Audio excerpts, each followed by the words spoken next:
berdoa? Baik, Bu absen dulu ya. Untuk yang tidak masuk hari ini siapa? Pak Muhammad. Muhammad Faiz kenapa? Baik. Terus ada lagi yang lain? Farel kenapa? Ya, kemudian ada lagi? Kenapa?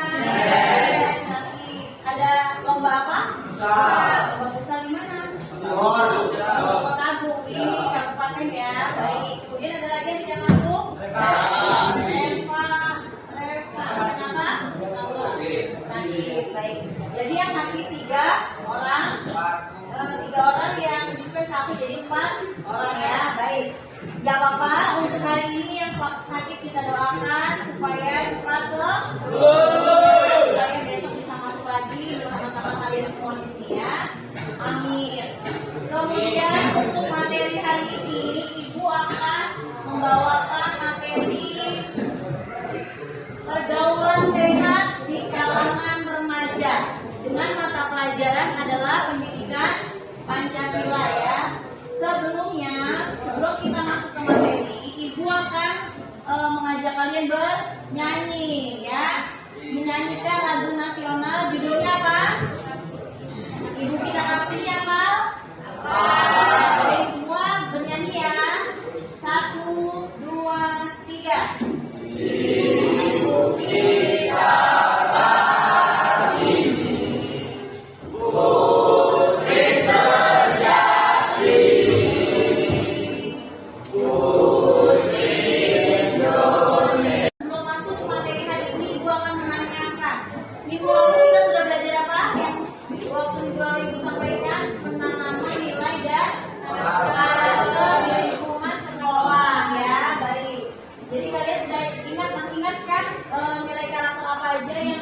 berdampak positif, nilai kejujuran, yang kedua nilai kedisiplinan, nilai apa lagi empati, nilai tanggung jawab dan lain-lain ya.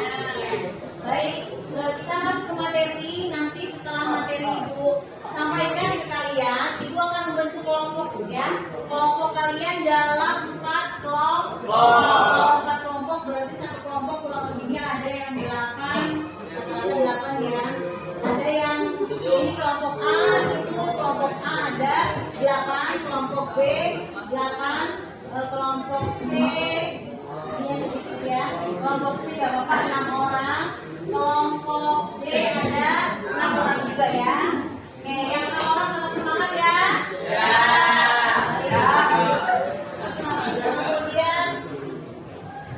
Ibu, ini dulu ya, sampaikan materinya sedikit ya. Definisi pergaulan sehat. Boleh dibaca, Radit, apa yang dimaksud definisi pergaulan sehat?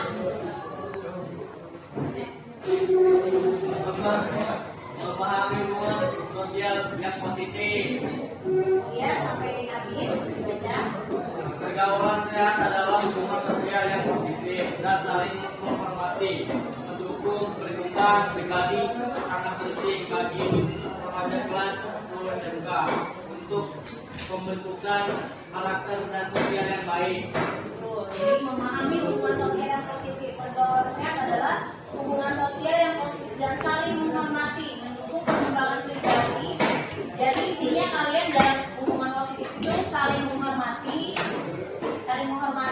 kemudian saling mendukung ya, saling mendukung dalam hal-hal yang baik ya. Kalau yang gak baik jangan didukung ya. Baik, kemudian tujuannya adalah tujuan pembelajaran kali ini Ibu akan menyebutkan supaya kalian tahu tantangan apa saja yang sedang kalian hadapi. Yang pertama, tantangannya itu kalian harus mengenali permasalahan yang dihadapi dulu ya. Permasalahan kalian itu apa? Dampak yang nomor 2, dampaknya itu apa? Mengalami efek perilaku negatif teman-teman misalnya ya. Kemudian yang ketiga, solusinya apa? Mengetahui langkah perbaikan. Solusi itu artinya apa? Kita punya langkah solusi perbaikan apa yang harus kita lakukan terhadap tantangan itu ya. Kemudian yang keempat, kita memberikan gambarannya seperti apa. Nah, nanti kelompok A itu judulnya adalah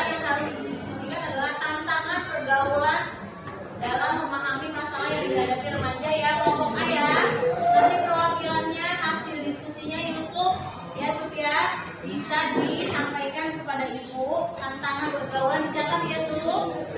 Yusuf, tolong dicatat ya tuh. Ya Bu. Ya Bu. Baik. Kemudian yang kelompok B itu,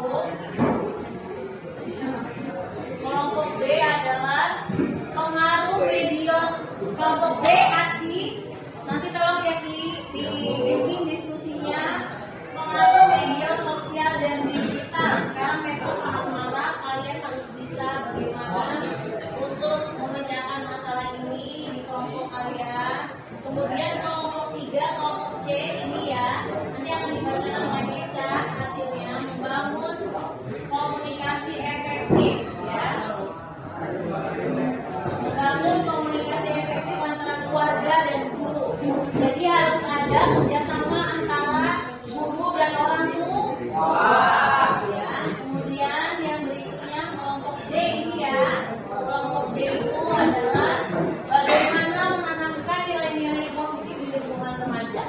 Ya. Nah baik, selanjutnya kalian bersiap keluarkan bukunya, kita diskusi dulu ya. Baik, sekarang diskusi kelompok A di sini. Kelompok A diskusi ya. Tadi tantangan sudah Ibu jelaskan. Kelompok B silakan diskusi. Kelompok C ya. Kelompok C juga diskusi.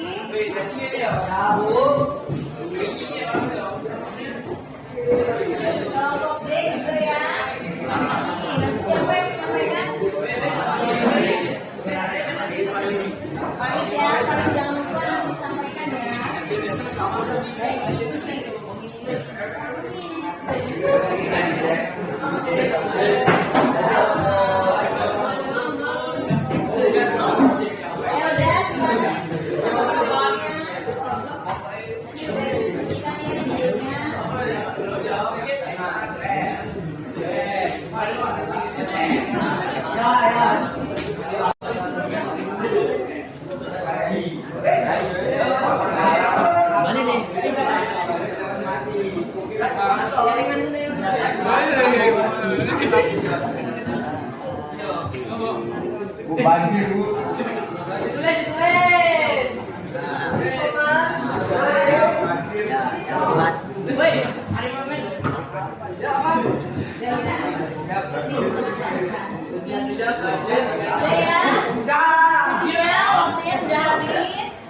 Sekarang waktunya menyampaikan hasil diskusi kalian.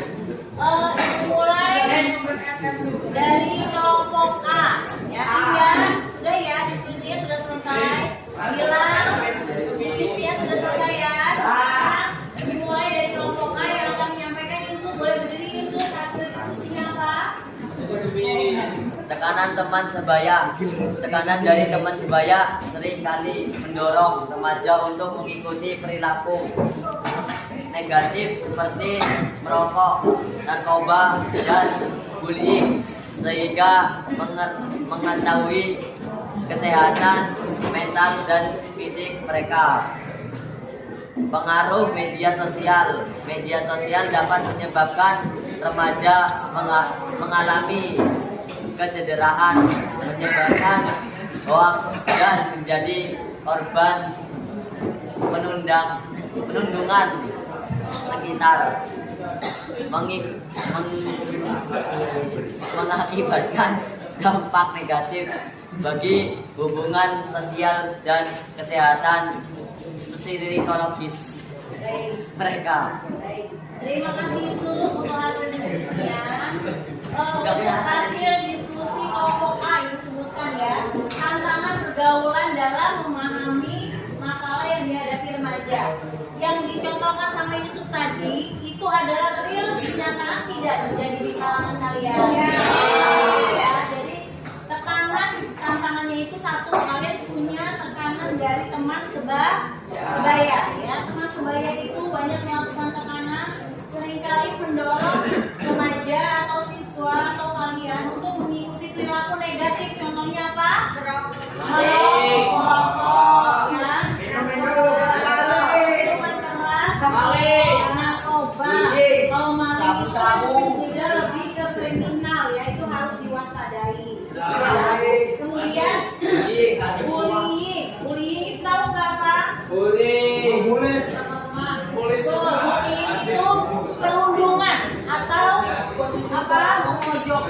satu teman oleh yang lainnya, gitu ya. Jadi ada satu teman dan itu nggak boleh kalian lakukan ya. Karena semua status kita adalah di sini sama. Kita nggak boleh membedakan mana teman A, B terus kita bully. Itu ya, itu tidak boleh ya. Sehingga mempengaruhi kesehatan mental. Kesehatan mental itu adalah apa? Secara psikologis. Jadi dia jadi gak berani, jadi murung, jadi sedih, atau dia jadi apa malu sama kalian, gitu ya. Atau jadi gak percaya diri menghadapi teman-teman, menghadapi buku, jadi gak percaya diri. Itu adalah dampak dari apa pergaulan atau tekanan dari teman sebaya, gitu ya. Kemudian yang kedua, pengaruh media sosial. Pengaruh media sosial itu sangat banyak ya, seperti apa? Hoax, kecanduan HP, ya kan? Itu yang seringkali membuat kita lama-lama dengan HP, gitu ya. Nah, sekarang kelompok B, ASKI boleh dibacakan ya, Ki? Kelompok B hasil diskusinya apa, Ki? Pengaruh media sosial dan digital. Pengaruh media sosial dan digital yaitu ada 3, Bu. Ya, Kecanduan, penggunaan media sosial secara berlebihan, hoax, penyebaran informasi yang tidak benar, perundungan, dampak negatif dari bullying siber. betul sekali, silakan duduk. Terima kasih ASKI, tepuk tangan buat ASKI. Jadi untuk pengaruh media sosial dan digital ada 3. Yang pertama membuat kita kecanduan, kemudian adanya kecanduan apa? Karena kita pengen berulang kali untuk menonton yang lainnya, FYP-nya ya. Kemudian yang kedua, takutnya kalian bisa termakan apa? Termakan hoax ya. Kemudian yang hoax itu apa? Berita bohong. Yang ketiga, perundungan tadi sama dengan apa? Sama dengan bully ya, nah itu nggak baik karena itu dapat merusak mental, psikologis ya, kejiwaan. Jadi kalau bullying itu akan merusak mental, psikologis dan psikis. Kemudian sekarang hasil diskusi kelompok C bisa dibacakan oleh Devina. Silakan berdiri Devina. Dibagi menjadi 3, yaitu membangun komunikasi terbuka. Komunikasi terbuka itu kayak keterlibatan keluarga dalam kehidupan remaja penting. Terus yang kedua ada dukungan dari guru. Misalnya mentor yang memahami tantangan remaja sangat berharga. Terus yang ketiga lingkungan positif. Itu kayak menciptakan suasana nyaman untuk berdiskusi bersama. Benar sekali. Terima kasih Devina, tepuk tangan buat Asrafos, buat Devina. Jadi dijelaskan ya. Yang pertama, tugas kelompok C adalah membangun komunikasi efektif antar keluarga. Yang pertama apa? Yang pertama komunikasi terbuka. Jadi kalau misalnya ada sesuatu yang membuat kalian itu nggak nyaman, kalian segera diskusikan. Dari keluarga dan orang tua, dan dari guru itu harus saling bekerja sama, gitu ya. Jangan ada yang disembunyikan sehingga menimbulkan kalian semakin down, gitu ya. Kemudian yang kedua, dukungan dari guru. Guru selalu mendukung untuk hal-hal yang baik buat kalian, ya. Yang ketiga apa? Lingkungan positif. Jadi kalian harus bisa memilih teman-teman yang baik buat kalian, yang buat membangun untuk apa? Kalian bisa belajar dengan baik, berprestasi, gitu ya. Jangan membuat lingkungan yang negatif ya. Kemudian yang kelompok D bisa dibacakan oleh Pahit. Silakan berdiri ya Pahit. Menanamkan nilai-nilai positif bagi remaja. 1. Komunikasi terbuka, mendorong diskusi antara remaja dan orang tua. 2. Kepercayaan diri, menumbuhkan keyakinan untuk menolak tekanan. 3. Kelompok positif, bergabung dalam komunitas yang mendukung perkembangan diri. Baik, terima kasih Pahit. Tepuk tangan buat Pahit. Jawabannya benar semuanya ya. tepuk tangan juga buat Yusuf, tadi belum dikasih tepuk tangan. Wah, oke dong. Ibu jelasin sedikit mengenai nilai-nilai positif bagi remaja. Yang pertama tadi komunikasi terbuka. Kalian harus berkomunikasi terbuka baik dengan orang tua, dengan keluarga ya. Jangan ada yang disembunyikan, jangan ada yang ditutup-tutupin ya. Karena nanti dampaknya akan menjadi negatif ya. Kemudian yang kedua, buat kepercayaan diri, menumbuhkan keyakinan untuk menolak tekanan. Jadi kalian harus percaya diri, kalian harus mampu menolak tekanan teman sebaya kalian apabila hal itu negatif buat kalian.